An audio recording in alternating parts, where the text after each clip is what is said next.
大人，方才在南城抓到了一个散布谣言的乱党，审出什么来没有？那人不甘酷刑，咬舌自尽。但是在他家中枕头里面，我们找到了9枚铜钱，只是9文钱而已，竟然藏在枕中。奴才觉得一定有意，但是奴才不知道是何用意。禀大人，依大人之命查阅时，发现文渊阁建藏书柜中有样东西不见了。是什么东西？是建书阁人柜深层的东西。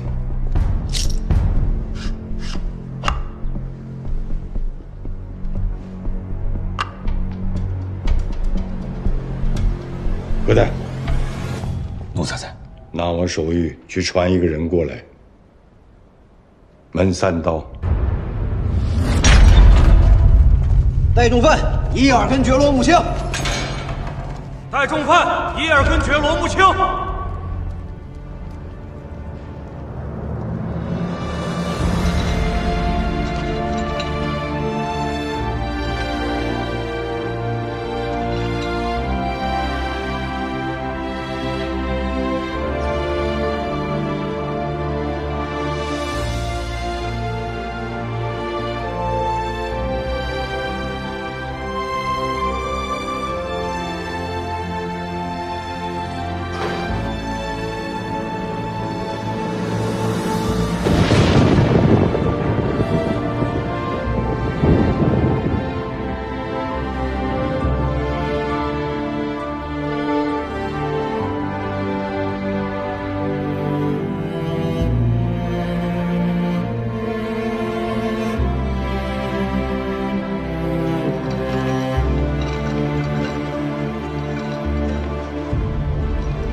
葛代，让你的人下去吧。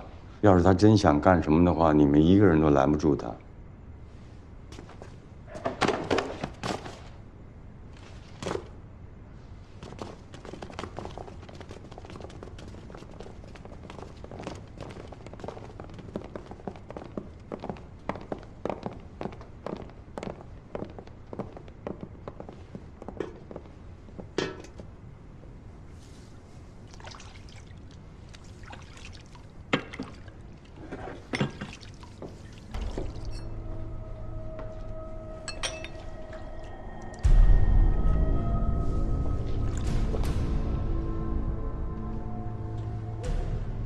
刚才那3杯茶，知道他为什么拿那杯龙井吗？回大人，奴才不知道。看看桌上的菜：五香子鸽、罗汉大虾、糖醋河藕、片乳猪、喇嘛糕，这都什么菜啊？是满汉全席里的菜。他一眼就看出来了，看出来是满汉全席当中的廷臣宴。廷臣宴的第1道。 就是佳人献名，喝的必须得是狮峰龙井。伊尔根觉罗木青，整蓝旗，光绪20年入侍卫亲军，任乾清门侍卫。他的功夫在侍卫亲军跟神机营当中是根本没有对手。当年总有人找他在正阳门外比武，结果没人挨得过3刀，所以后来。 他就有了一个门3刀这绰号。他呀，不但武艺高强，尤其罕见的是他断案的本事，连光绪爷都赞美他，说他比起唐之狄仁杰、宋之宋慈之的能耐有过之而无不及。光绪24年，他跟舒穆禄察太一并受命去保护那些搞变法的维新党。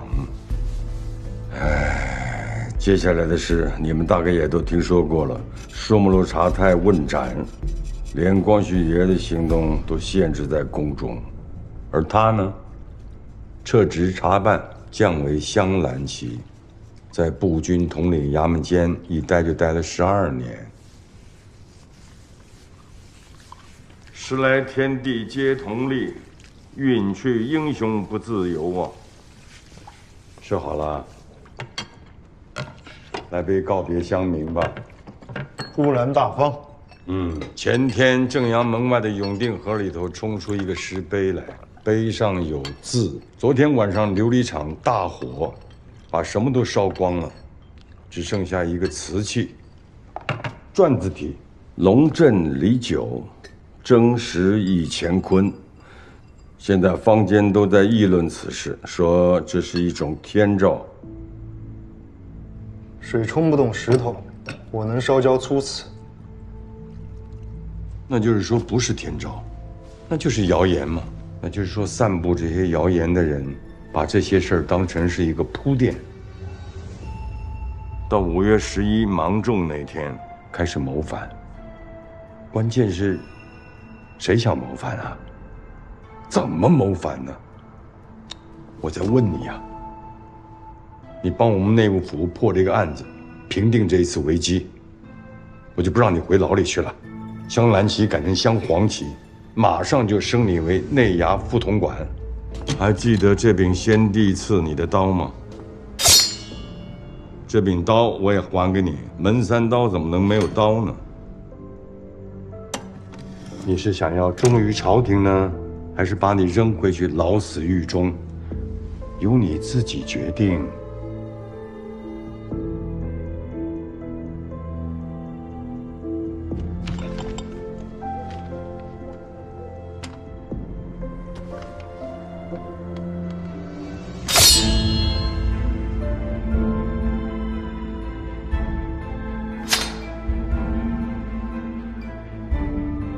铜钱，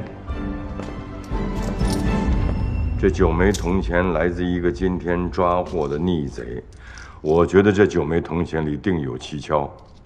顺治通宝、乾隆通宝、同治通宝，有没有别的意思呢？顺治爷弃位，乾隆爷让位，而同治爷根本就在虚位。若非说用意，这9枚铜钱就是皇室虚意处的暗示。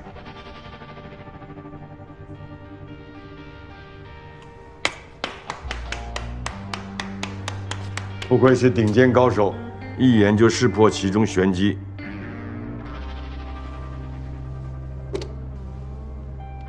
大人，内务府的眼线遍布京城，你们都没能找到反贼的线索，我一个在大牢里关了12年的前朝侍卫，又如何能在40来日里查出此案，找得出幕后主使？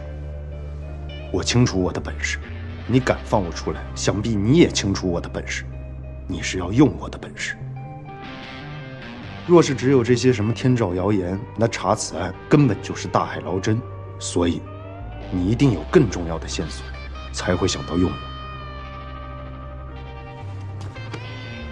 你觉得会是什么样的线索呢？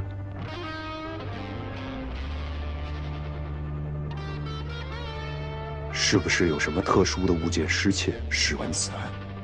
穆青啊，明朝嘉靖年间有一个叫汪直的，听过吗？此人号称五峰传主，明朝时有禁海令，汪直召集帮众及日本浪人在海上走私。没错，说的就是这个人。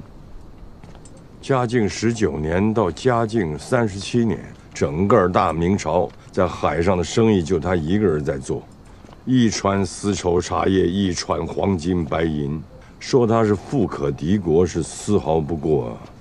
传说明朝末年的时候，汪直留下来的金银财宝，意外的被南少陵的一个俗家弟子找着了。当时是乱世，南少陵就此将秘藏封锁了起来。后来这笔财富就被后人称作是净坛秘藏。光绪31年，国库告罄。我就是那一年上任内务府总管，我也曾经打过净坛秘藏的主意。但是经过翻看一些记录，才发现，前后有几十个顶尖的大内高手，就是为了要出外寻宝而折损途中。此事最终还是作罢了。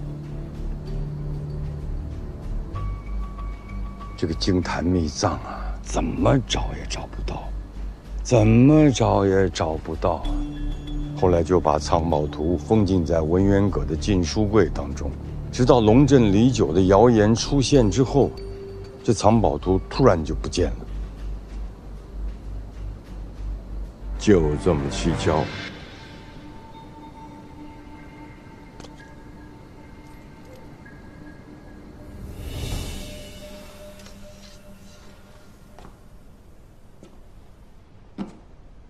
拿着一张找了上百年都没能找到的藏宝图，丢了又能如何？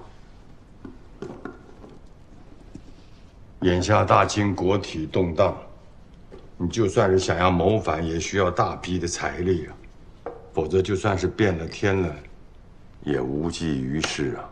现在的大清啊，养了一条很凶的狗，这狗没人敢惹它，也没人对付得了它，就是北洋。谁想谋反，他都会去拉拢这个北洋，拉拢北洋这条狗啊。最有效的办法就是给他钱，给粮，给饷。大人的意思是，偷藏宝图的人就是谋反的人，因为谋反者要钱，所以追查藏宝图就是追查谋反的幕后主使。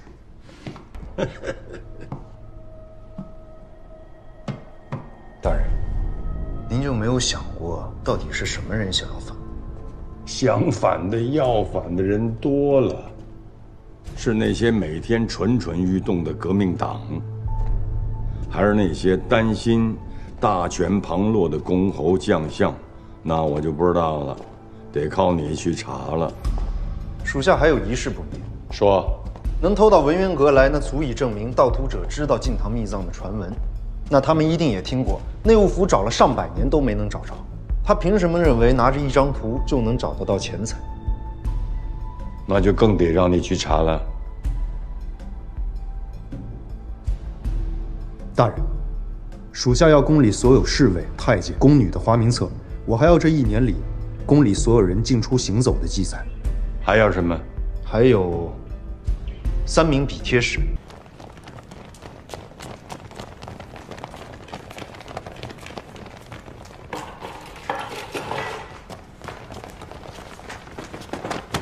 参见大人。光绪24年起，每年发生的国之大事、朝中大事，还有京城发生的大事，都报给我听。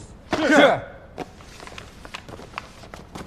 光绪24年4月23日，先帝颁布明定国事诏，开始变法。开始变法。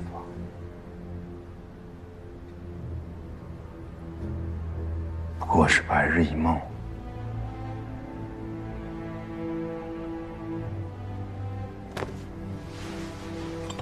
从8月开始说一些我不知道的。给我沏一壶信阳毛尖。是。光绪25年，朝廷跟法兰西国签了广州湾租界条约，将遂西吴川2县以及马偕海湾租给了法兰西国，叫广州湾。光绪26年7月，英吉利国、法兰西国、德意志国、俄罗斯国、美利坚国、日本国、意大利国和奥匈国这8个国家一起攻打了京城。11月的时候，李中堂大人和洋人谈判，最后签了个议和大纲。光绪27年3月，朝廷赔了4亿5千万两给那8个国。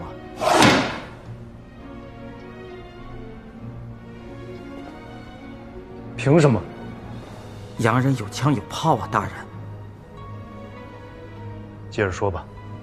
7月的时候，朝廷又跟英国、美国、俄罗斯国、德国、日本国、奥地利国、法国、意大利国、西班牙国、比利时国、荷兰国签了个辛丑各国合约，也叫《北京议定书》，说好了分39年还清赔款，年息4厘，却又在东郊民巷设使馆区，写了中国人不得入内，拆了炮台，天津20里内不得驻军，年年割地，年年赔钱。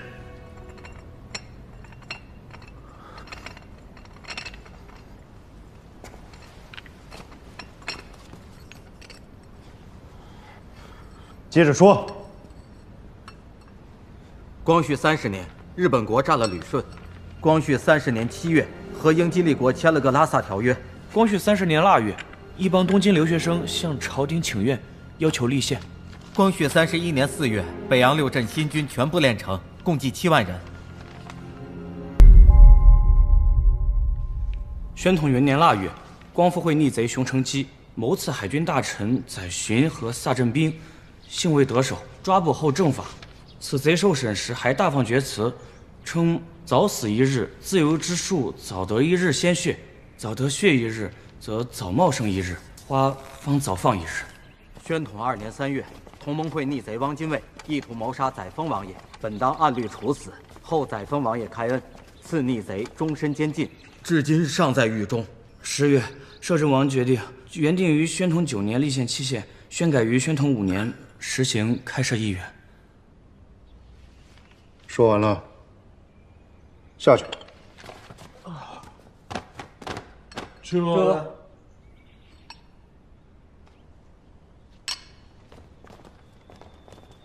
葛太兄，穆青兄早。穆青兄，这是啊，让他们跟我说说这12年来都发生了一些什么事儿。穆青兄一晚上都在听这些？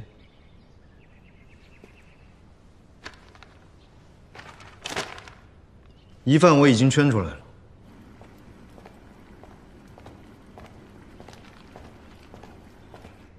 婉和，坤宁宫的婢女。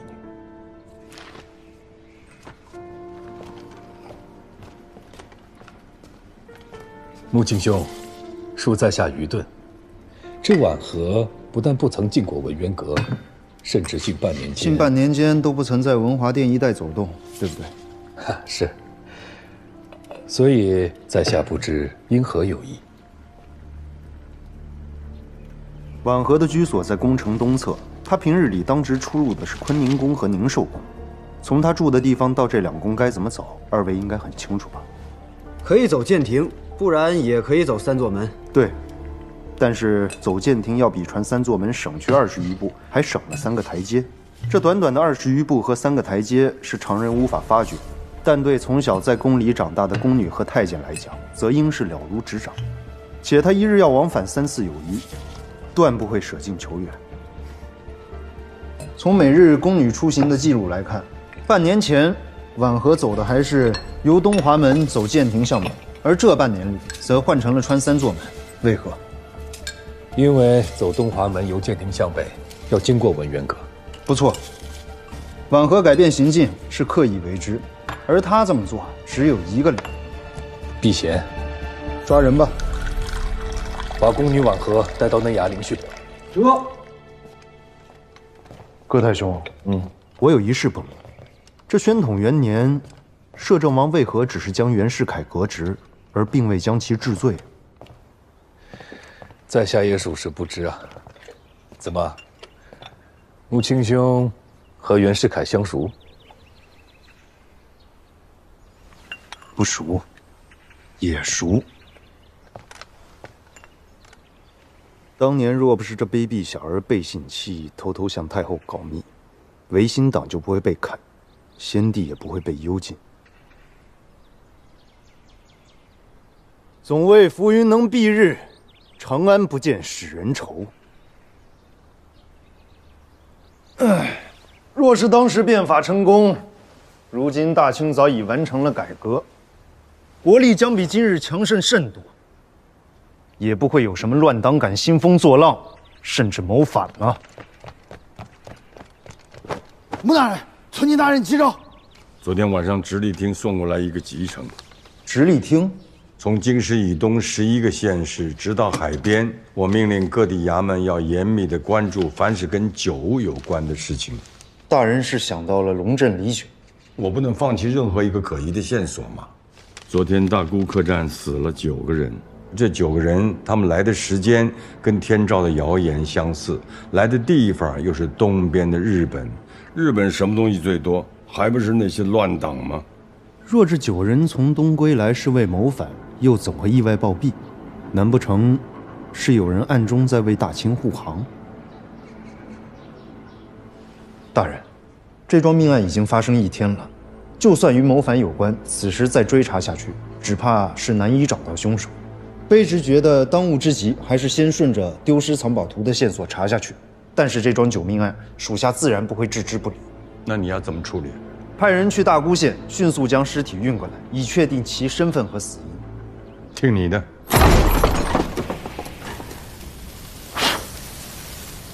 该招就招了吧。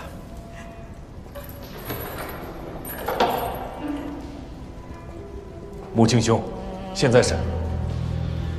一个字都不用审，开始用刑。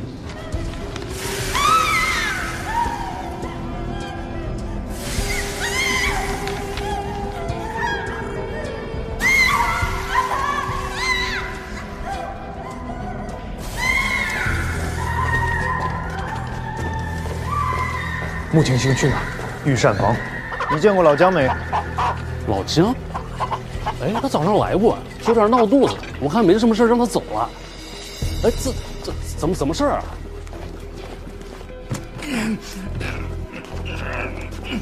果然想跑，还好穆青兄发现的及时，带回新房。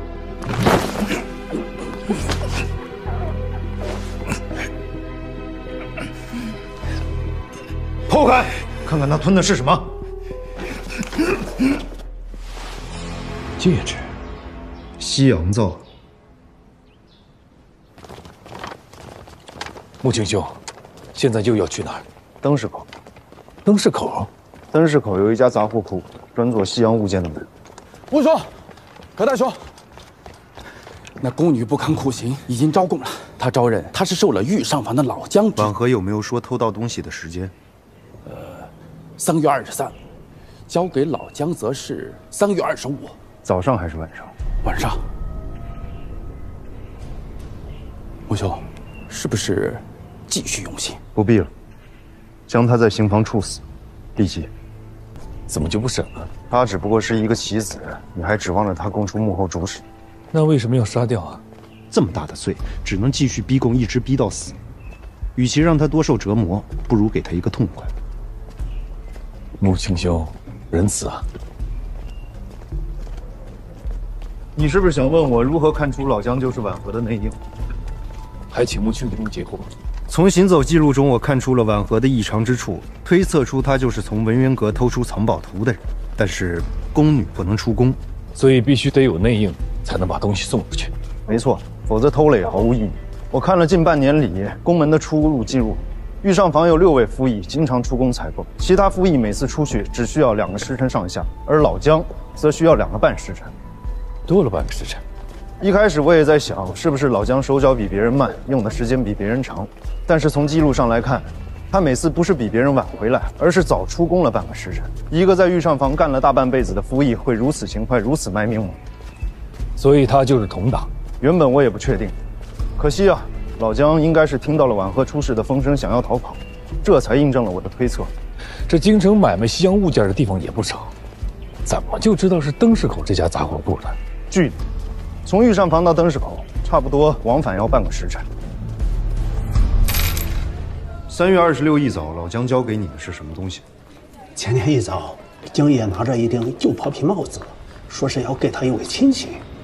然后呢？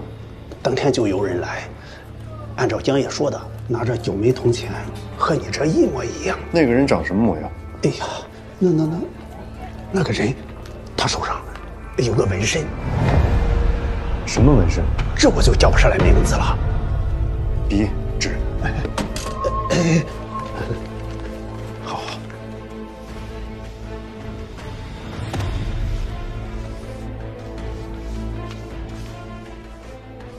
哎，对，就是这个样子的。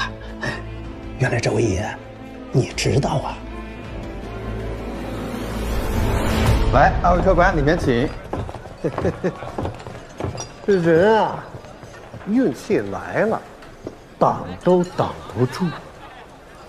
但如果你运气不好，那包子都能碰上2、3、5啊！啊！来吧，喝吧，喝。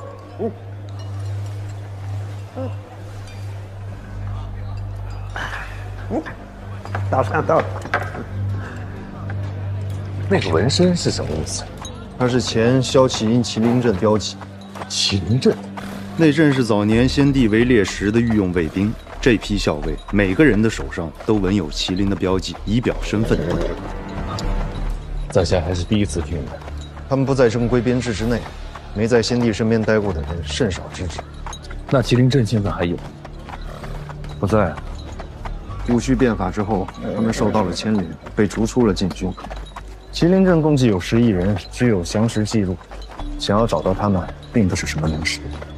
明白，我这就派人去查。家里没有吗？没有。地里也没有？没有。衙门里也没有？没有。那镇上也没有？没有。哎呀，这个王地保他能去哪儿啊？不会是真的去追凶了吧？哎，老爷您圣明，王地保这人，他是个杠头，他执拗。十里八村的乡亲们，谁家丢只鸡，追出20里地，他能把鸡给逮回来。王地保啊，干捕快6年了。虽然咱们这儿没什么大案子，但在地保手里的案子，没有一件是不了了之的。要我说，这王地保他就是读书啊，把脑子给读坏了。这里怪他爹。哎，他爹是光绪3年的秀才，一直考到光绪13年，最后也没有考取功名。后来他爹呀，就把心思放到地保身上了。地保自幼通读4书5经，读了10几年书。光绪31年，皇上把科举给废了，这才进咱们县衙当了个捕快。你帮我合计合计啊，这顺天府已经下令，地方官员不允许掺和这个案件。如果说这个王地保死缠烂打的话，会不会给咱们大沽县惹什么麻烦？这个我早就想好了。咱把这县衙的花名册给他改一改，把王地保的名字划了，这样他在外面甭管惹多大娄子，都跟咱县衙无关呢。到时候找上咱们了，咱们就说他不是咱县衙的人，他是咱县衙临时雇来的帮手。临时的帮手。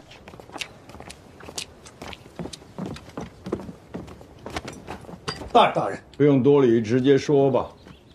大人，属下已经确定了3件事。其一，谋反者之间用来联络的是9枚前朝通宝，3个不同时期的通宝，共9枚，3加9就是12。这有什么说的？大清自太祖天命起始到如今圣上宣统，正好是12位天子。属下推断一事许久，就是如今的圣上和先祖有何不同？思来想去，想到了科举。没错，如今圣上继位的时候，科举已经没了。科举没了，可贡院还在。属下推断，龙镇李九中所说的东方，应该就是如今的东郊贡院。那9条火龙呢？这9条火龙就是安置在贡院一带的火药装置。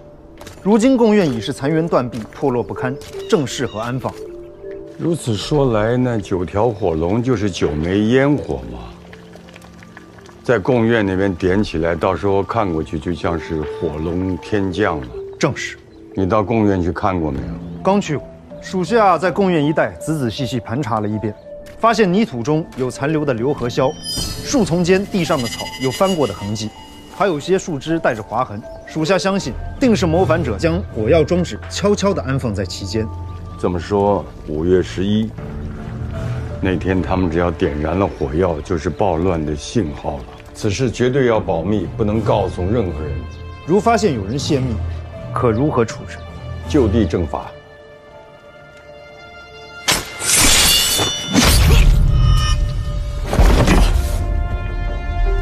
宫女婉和3月23日下午偷入文渊阁，而那个时候却没有行踪记录。守卫和巡视东华门至文华殿一带的侍卫竟无一发觉，此事绝非偶然，更不可能是宫女婉和等出来的一个机会。所以，我特意去问了那日的轮值侍卫，才得知那天下午是你将一干守卫叫到文华殿门口训话，前后差不多1袋烟的功夫。这个契机完全是你给宫女婉和创造出来的。你若不是内应，谁还是内应？真厉害！官儿叫汉鹤，镶白旗，光绪27年进内务府，10年来就一直跟在我身边做事。6年之后，我才查出他是细作，没想到你才查了1天就把他给揪出来了，真厉害！哎，就是还是有点操之过急啊。是，属下确实是操之过急了。对呀，这么一来，我们想要给他的幕后主子传的话就没人传了。大人，汉赫操纵的文渊阁盗宝，他背后的主子必然是谋反的主使。既然大人已经知道是谁了，还请明示，属下立即将其抓捕归案。我不敢擅自动他，这是为何？如果没有确凿的证据，我怎么敢去动皇亲国戚呢？何况这位还是和硕亲王一等爵。和硕亲王，摄政王载沣的堂兄，爱新觉罗载祺。齐亲王，齐亲王排行第9，火命离生。我要知道齐亲王在干什么，我要知道齐亲王他跟什么人走动，我要知道齐亲王他去过什么地方，他每天吃的东西都给我查清楚了。奴才领命。哎，你是吃了一颗竹子丢了个车。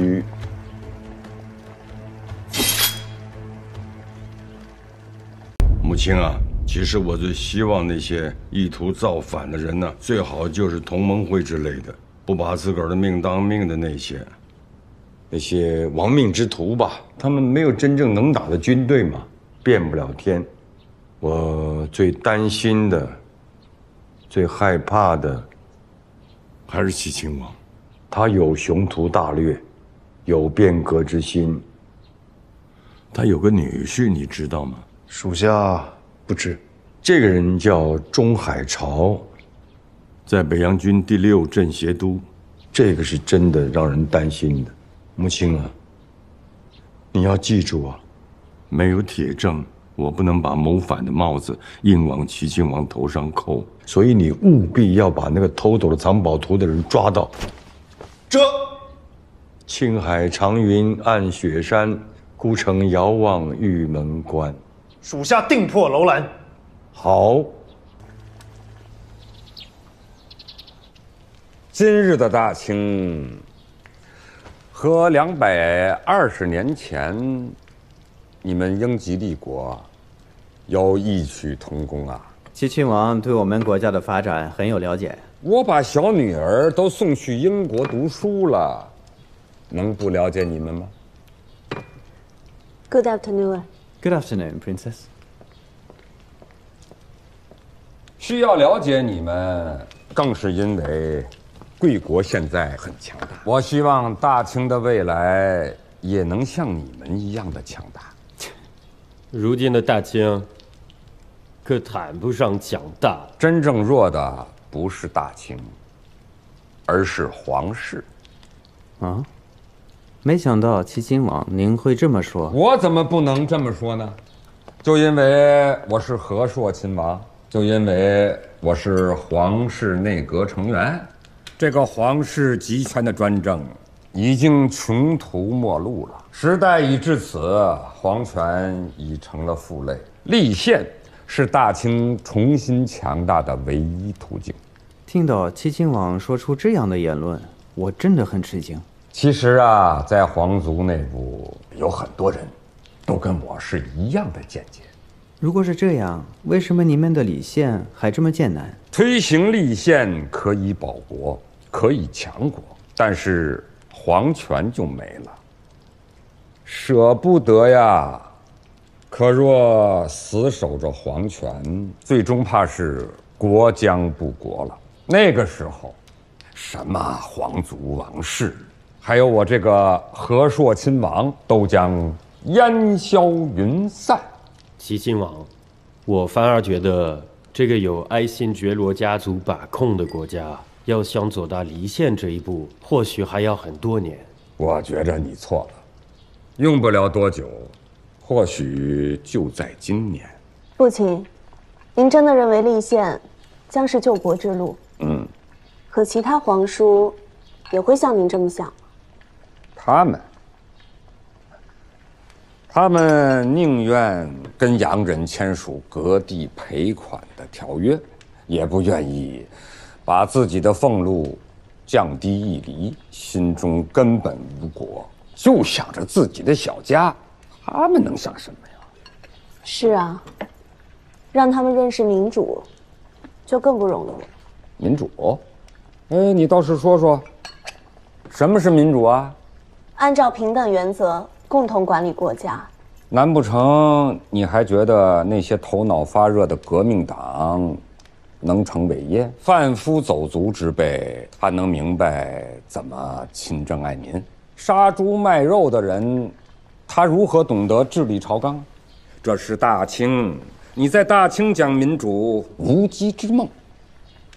你先出去吧，我跟海潮还有事情要说。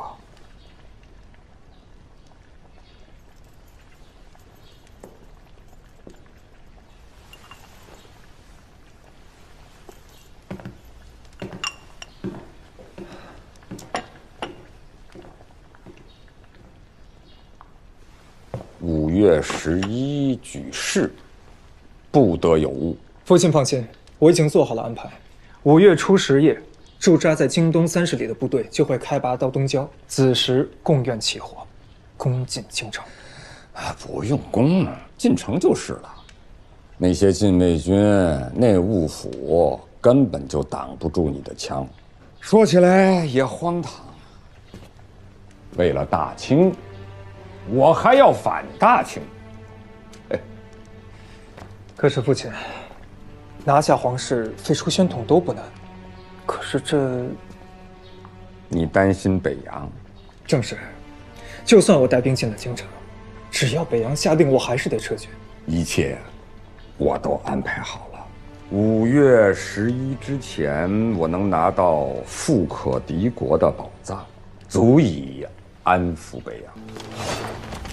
穆青兄，前骁骑营麒麟镇的11人已全部查到，11人中有5人仍在锡林郭勒盟的军队，其余者有4人离世，2个病死，1个练兵时出了意外，还有1个喝多了掉进了海中。另外2个几年前离开了锡林郭勒盟，其中1个是回老家照顾年迈的双亲，还有1个呢？另1个绰号陈武，6年前因酗酒赌博违反军纪被逐出。他现在何处？查到他近几年混迹在天津葛沽镇一带，每天不是喝得烂醉，就是在赌场彻夜鏖战。要找的就是这个陈武。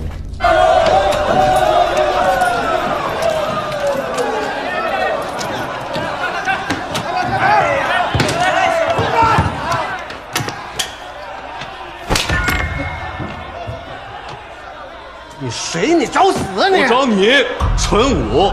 这么大的赌客呀！好威风啊！你要么老实跟我说清楚，要么跟我回衙门。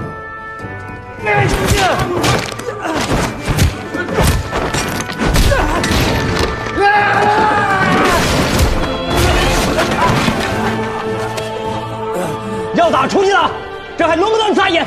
上！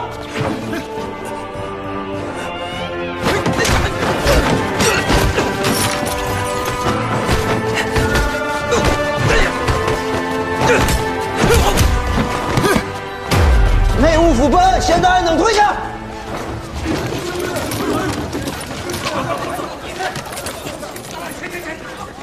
大哥，不行，我说，哎，二位，哎呀！我是大过县衙捕快王家洛，此人是我的疑犯。内务府办，闲杂人等退下。你就是闲杂人等，再向前一步，我将你就地正法。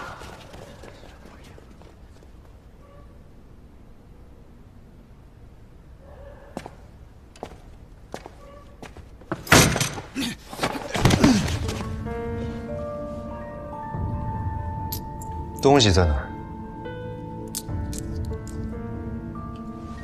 什么东西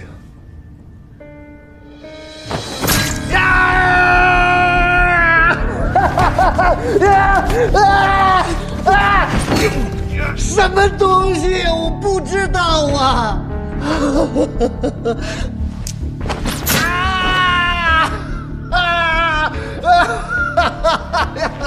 我真的我不知道啊！不，我说，有人给了我一大笔钱，让我转交一样东西，我只要在京城的杂货铺取一顶破皮帽子，送到天津永安的当铺，再把当票给接头人就行，其他的我就不知道了。爷，是内务府汉贺大人他让我干的。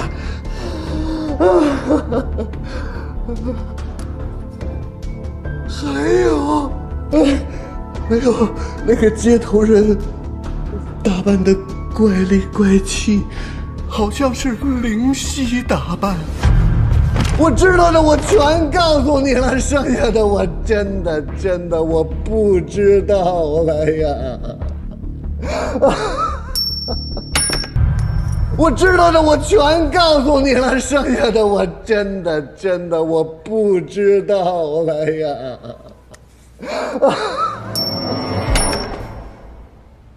押回内衙。走。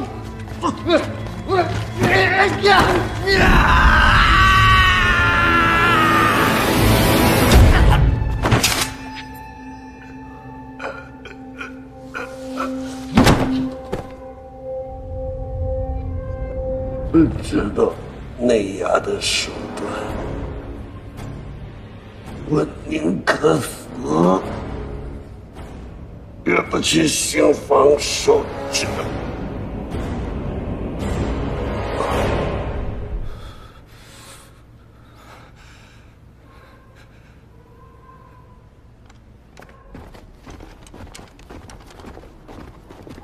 你们别走！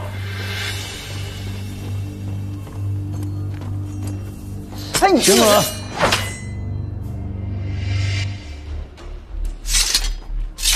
大沽县衙捕快王家洛，你有什么话说？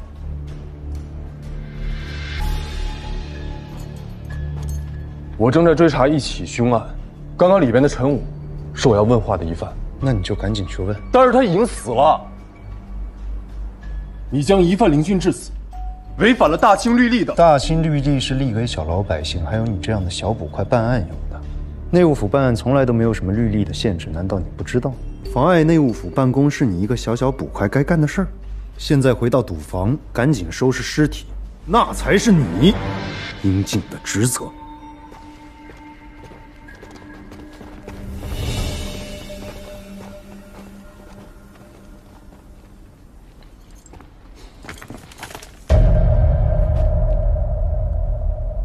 谁？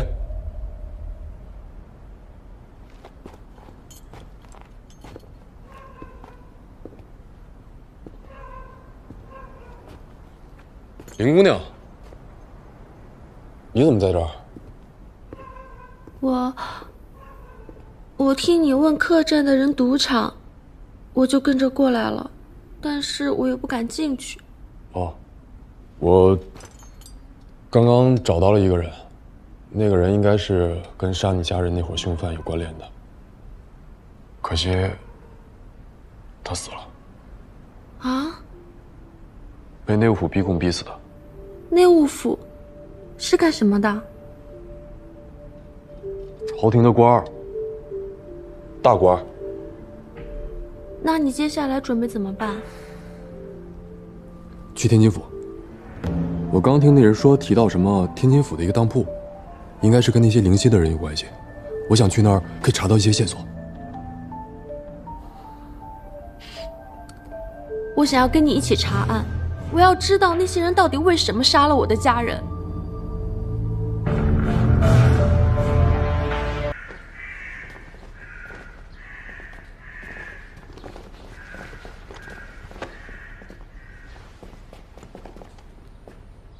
接内务府命。大沽县衙即刻把尸体送了过来，丝毫未动，就等着大人来查。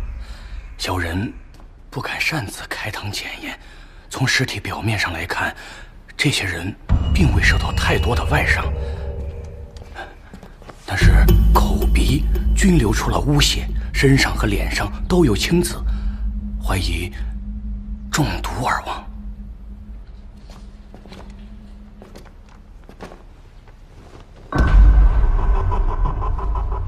大人，看此情景，这些人生前被捆绑过。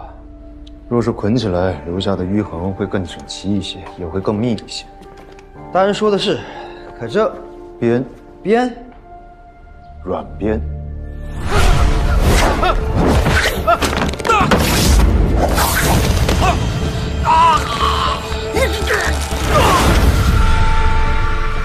这不是勒出来的，这是掐出来的，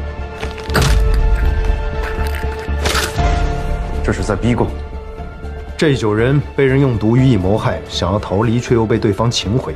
掐住颚骨和脖梗是要逼问他们事情。从骨骼和肌肉来看，这9个人不是不懂功夫，能将其一并诛杀，并且不惊动客栈的其他人，说明杀人者不但善于用毒，功夫也是极为了得。那易大人所见，这些人中的是什么毒呢？灵犀奇毒。灵犀奇毒，而在陈武那儿拿走当票的人，也正是灵犀装扮。灵犀高手。灵犀能有什么高手？卓不凡，荣天陵掌门卓不凡。此人10几年前就已是一代宗师，其剑法之高，无人可及。不过，荣天陵远在灵犀，卓不凡其少年之时剑法就已傲视天下，性情更是桀骜不驯。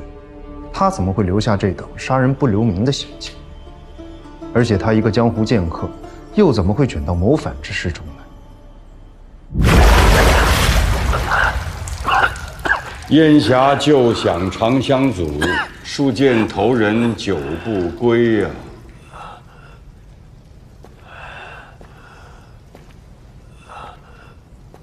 6年前就看出来你是齐亲王的人，留着你是因为我还有打算，但是你现在不是害我了，你现在是在害大清，谋反大罪，你死就足诛。但是念在你曾经跟着我10年的份上，我给你最后一个机会，只要你肯开口招供，只你一个人死。玄哥的宝头，不缺有一个人都参跑图的秘密。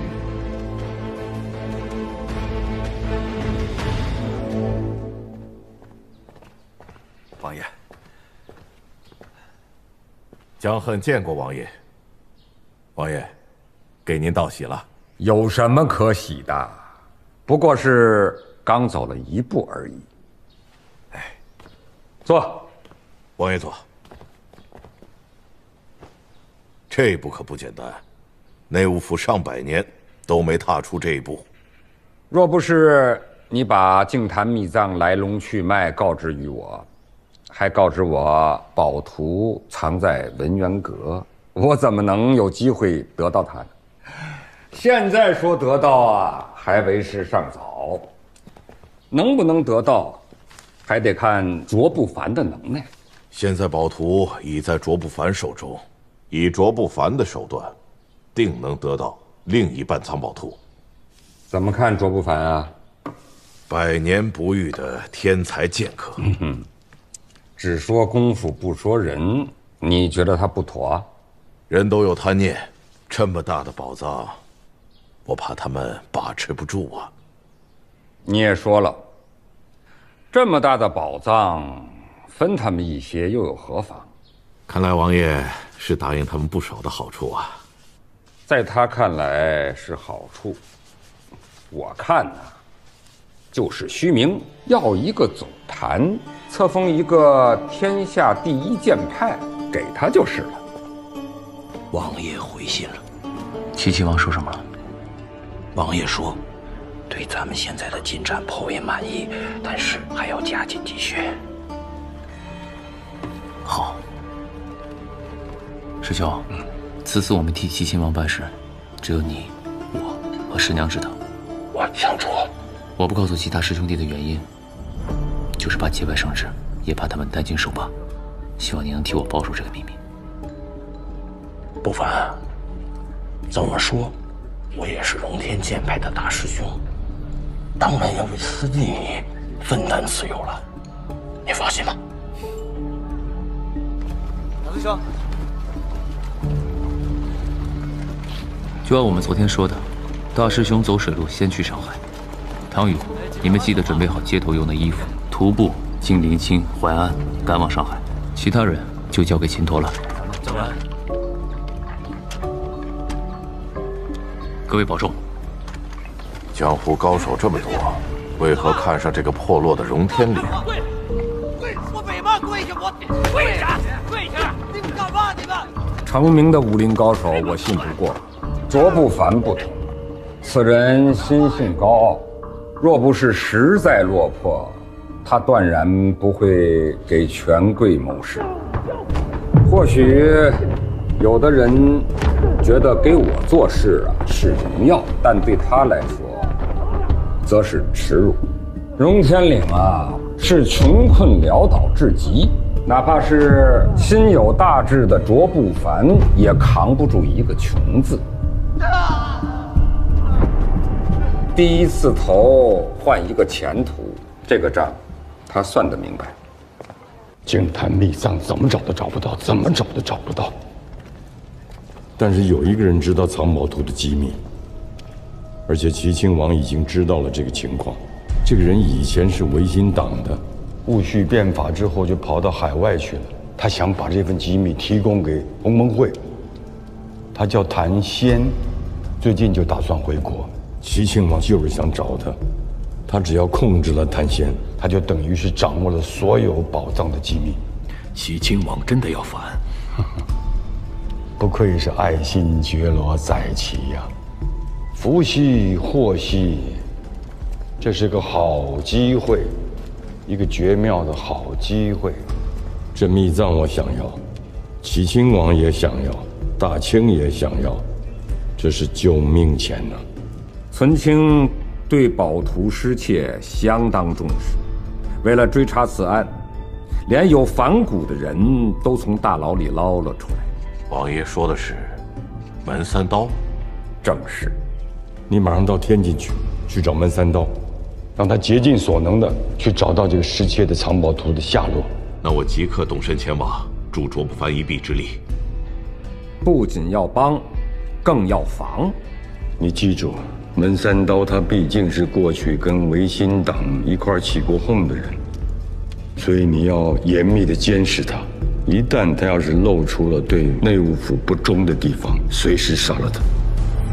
这。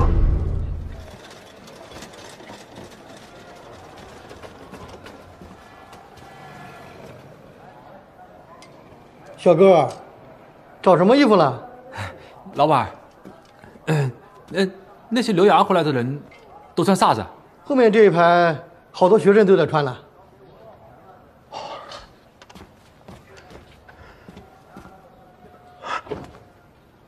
老板，高教头。黄包车来喽！让一下，都让一下！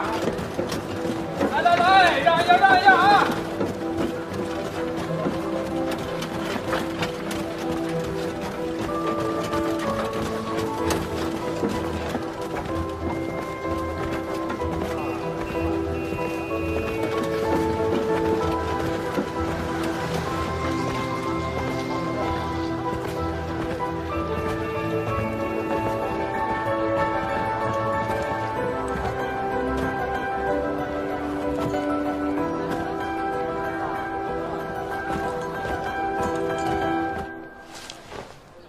大姑县衙捕快，查案。哟，感情是差爷呀！你俩要问点嘛呢？前2天是不是有人在这放了顶旧皮帽子？是。不过呢，先前来了位侍卫大人，他已经问过了。您还来问干嘛呢？他问过了，又不妨碍我问。就这人拿那顶旧皮帽子，要我看呢，连10文钱他都不值。可是他不但不要钱，而且还给我们钱，给了30两银子，还让我们给他开当票，说过几天呢，有人拿着当票就来赎东西。而且还交代了，必须拿出9枚通宝。9枚通宝，哪9枚？3枚顺治通宝，3枚康熙通宝，3枚同治通宝。帽子还在你这儿呢。这不昨儿一大早就有人给取走了吗？取货的是什么人？来的是一位年轻的女子。说清楚一点，什么样的女人，穿什么戴什么，都说过些什么？这个女的反正看上去吧，还挺年轻的。这个穿装打扮呢，怎么说呢？反正就不像咱们这边人。是不是像灵犀模样？对，哎，老爷，您说的太对了。这灵犀女子，您知道去哪儿了吗？她没跟我说，我哪知道去？那有没有看到她是往哪儿走了？她是往门外走了。哎呦，差爷呀，你要没有别的事儿，我这还得做买卖呢。我这办案呢，你找嘛急啊？您呐，是大姑的捕头，这是天津府。是啊，我不瞒你的说啊，我是看在你是差爷的份上，我才跟您说了这么半天的废话。你说官差办事吧，人家穿的是人五人六的，你的可倒好，好家伙，从衣服外边看都看见里边的肉了。没这么 low 啊。哎，火龙车。哎，爷，咱去哪儿？去个做衣裳的店。行。让一让，黄瓜球来喽！让一让，让一让一让。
三刀，先帝的御前行走，不愧是内衙的第一高手啊！敢问阁下是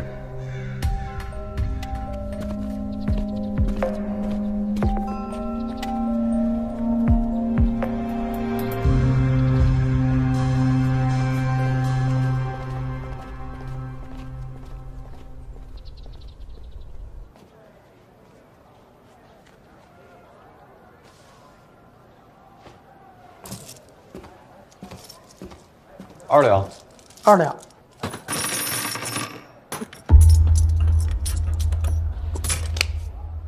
干嘛了？看一下这银票。银票没见过啊。大沽县衙捕快，查案。哦，是差爷，你看。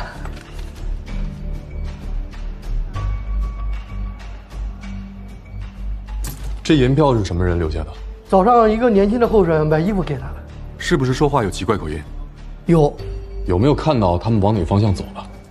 不过他跟我聊了一会儿，问我林青怎么走。林青。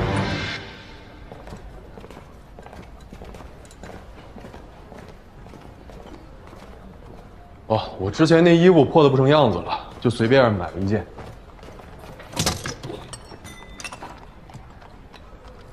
大人，您查的怎么样了？那些命案凶犯应该是去山东临清了，事不宜迟，我得尽快赶过去，不然怕又给跟丢了。林姑娘，你要么就在天津落脚，要么就去大沽。大人，我到了大沽之后，你可以去大沽县衙，就说是我王家洛让你去的，他们会给你安顿下来。你在那儿等我消息。这钱，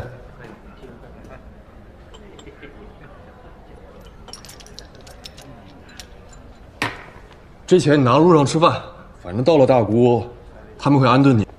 我现在只认识你一个人了，我跟你一起去山东吧。我是去办案追凶的，带着你多有不便。林姑娘，你就安心等我消息，我是一定会将大沽命案的凶犯全部落案，还你个公道的。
关爷，我问你，有没有一个僧侣模样的人住在这儿？没有。那有没有看到过带奇怪口音、穿灵犀服饰的一群人？哦，这个有。您说的那个穿灵犀衣服、带奇怪口音的，就住在本店。他们在哪儿？都走了。那你有没有听到过他们说去哪儿？好像听他们说，说去上海了。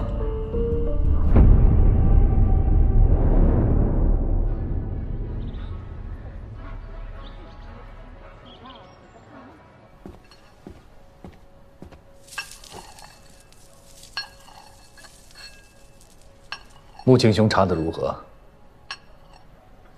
千头万绪，听起来很是不顺呢。总好过毫无头绪。汉贺招供了。穆青兄已经料到了，说来听听。单凭文渊阁里被偷走的藏宝图，没法找到金坛秘藏。若不然，内务府怎么会找了上百年也没找着？但有一个人知道藏宝图的秘密，这个人叫谭仙，是同盟会的人。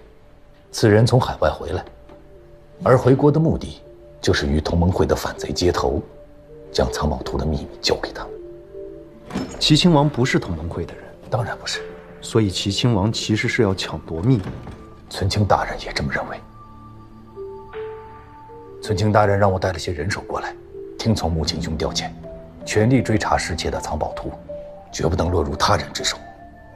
若真是齐亲王找到了宝藏，他若谋反，谁都没法拦得住了。刚刚我说了千头万绪，但现在没有了。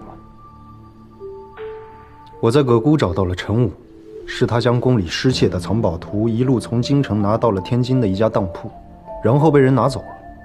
拿走的是一个灵犀的女子。灵犀？大沽县衙把9具尸首都送了过来，这9个人都是从日本回来的。葛太兄觉得他们会是什么人？从日本而来，该不会是同盟会的反贼？这9人皆是中毒而亡，中的全都是奇毒，也是灵犀。江湖上灵犀的高手并不多见，葛太兄想到谁？卓不凡、荣天岭，没错，我也觉得是他们。如此说来，他是在为齐亲王做事。这也是我唯一想不通的一点了。卓不凡身为一个绝顶剑客，桀骜不驯，怎么会为齐亲王秘密效命？但如何想不通，这也是摆在眼前的事实了。所以我说，千头万绪已经没了，眼下只剩下这么一条线索。他们此时应该正打算假扮同盟会去见这个谭仙。那穆景兄可知他们的去向？我昨日已经查到他们要去上海，我已让贤葛去备船，咱们从京杭运河直接南下去上海拿人。好，好。哎呀，忙了一晚上，还没好好吃口东西呢。这凉菜是本店特色，保管二位大人吃了这回，下回还想来。那二位大人慢用，有什么事儿随时召我上来。等等。哎，大人，您还要？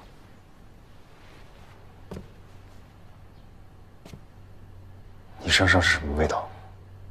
小的身上，那肯定是厨房的饭菜味儿了。我说的不是饭菜，是香，花香。哎，大人，您说还真是，小的刚从楼上雅间送菜出来，那里头的客人就是一身的花香。哦，啊，他还打赏了小的1枚银币，上头也有这花香呢。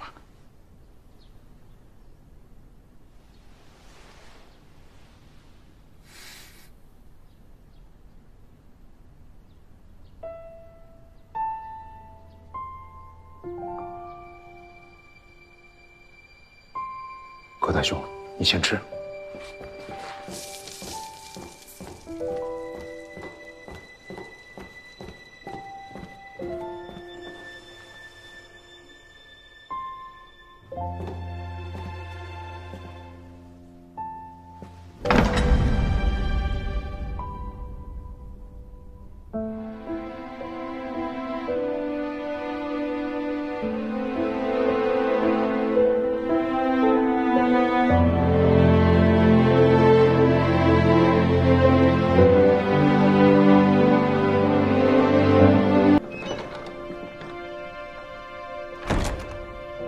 你怎么会在这里？你是怎么知道我在这里？我刚才在外面嗅到了我很久再没碰到过的我最熟悉的花香——荼蘼花香。你还记得？你还能想到是我？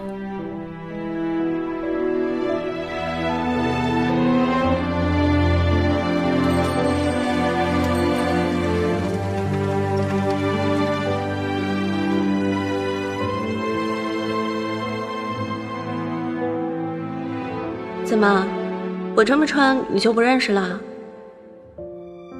母亲，那你觉得我这么穿好看吗？格格天生丽质，怎么穿都好看。那你喜欢不喜欢我这么穿？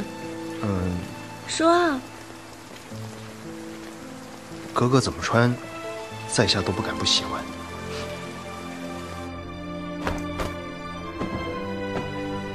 内务府侍卫伊尔根觉罗穆青觐见格格，方才擅闯其门打扰格格，望请恕罪。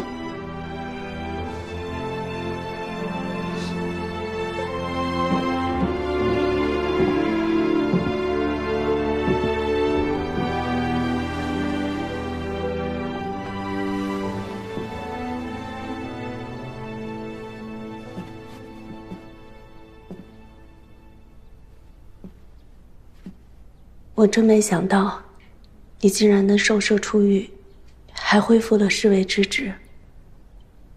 我原以为我会老死在狱中，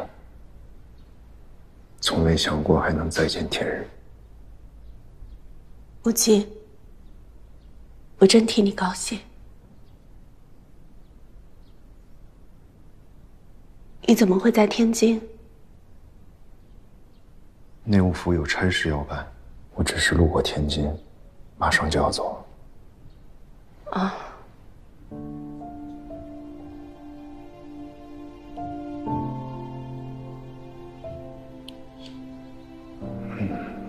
唐突打扰，望格格海涵，在家告辞。母亲。格格还有何吩咐？这没有外人，你还要叫我格格。格格始终是格格。在下不敢造次。听说这2年格格一直在英吉利国读书。是啊，我父亲还想让我再去日本学1年呢。王爷对格格还真是严苛。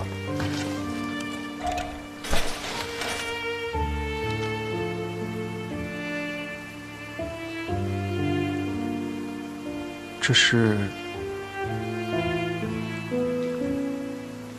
送你的。送我？这是我从国外带回的礼物。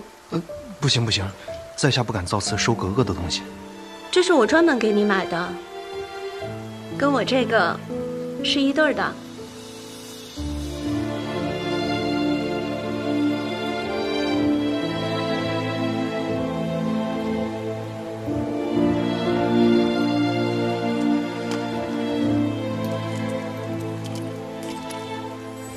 这是皇上日前赏赐给在下的，还请格格收下，不然属下万万不敢要格格的赠与。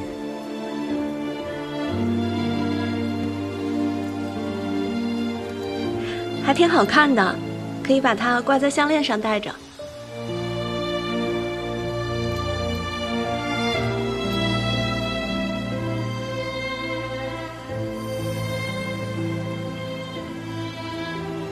这个戒指上有和格格身上一样的香气。好闻吗？知不知道这是什么花香？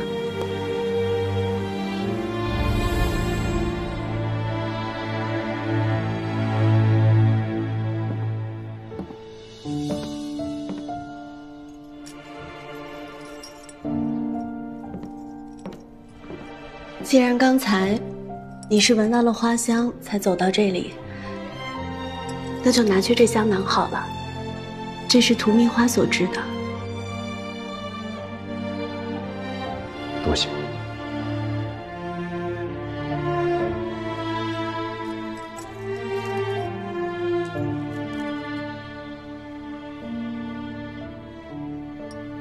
你不要说谢，也不要再叫我哥哥。荼蘼又叫彼岸花，又叫做曼珠沙华，随缘而生，随缘而灭，缘聚则有，缘散则无。荼蘼不争春，寂寞开最晚。荼蘼花开，预示着1年花季的终结。这句话听起来有些悲戚，可不知为什么，我却甚是喜欢。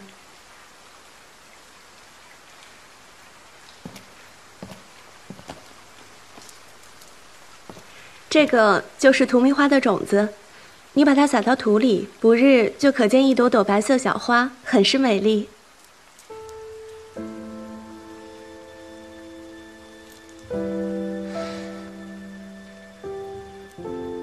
荼蘼不争春，寂寞开最晚。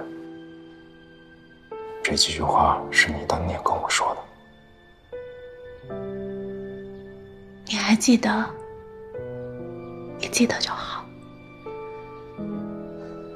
春日最后的花儿开到荼蘼了，终结将至，灿烂繁华和刻骨铭心都将消失。母亲，保重。